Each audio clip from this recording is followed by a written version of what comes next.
Assalamualaikum warahmatullahi wabarakatuh.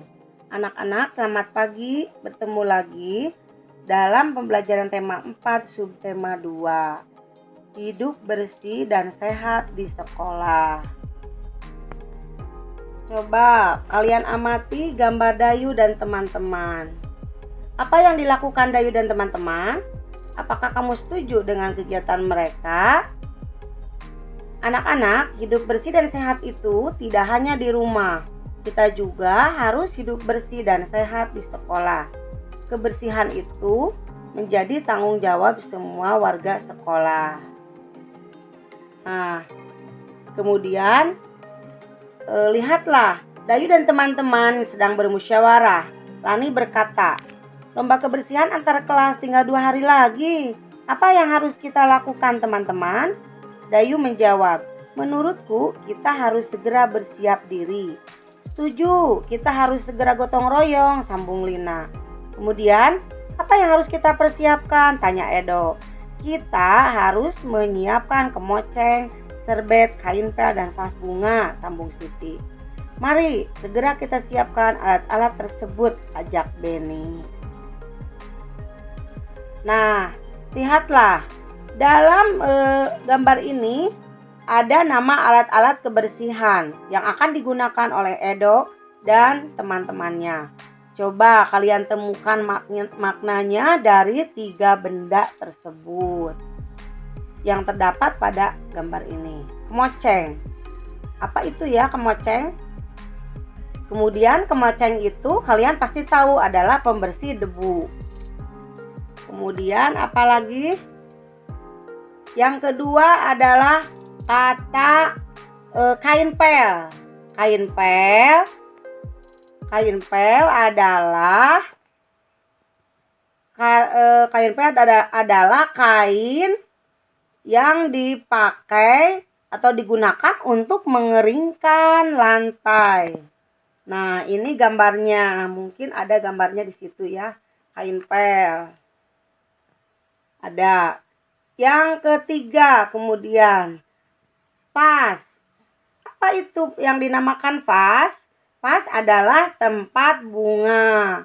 Nah, ini ada juga gambarnya vas yang bisa digunakan untuk tempat bunga. Kemudian demikianlah kata-kata atau kosakata yang kalian sudah pelajari dari ketiga benda tersebut. Kemoceng, kain pel, dan vas.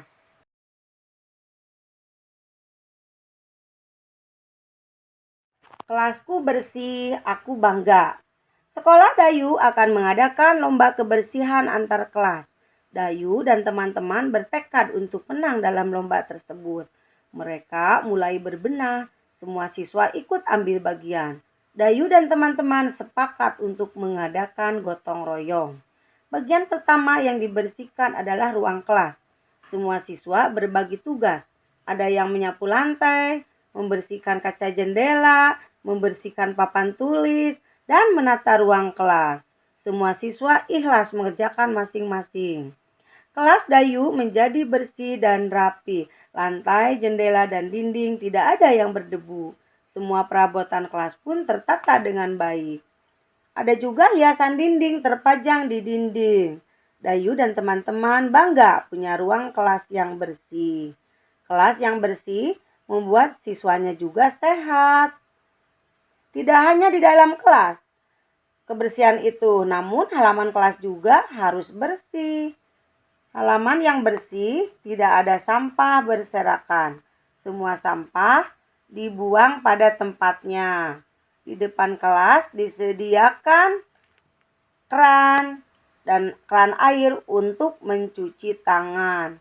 Sampah juga selalu dibuang pada tempatnya.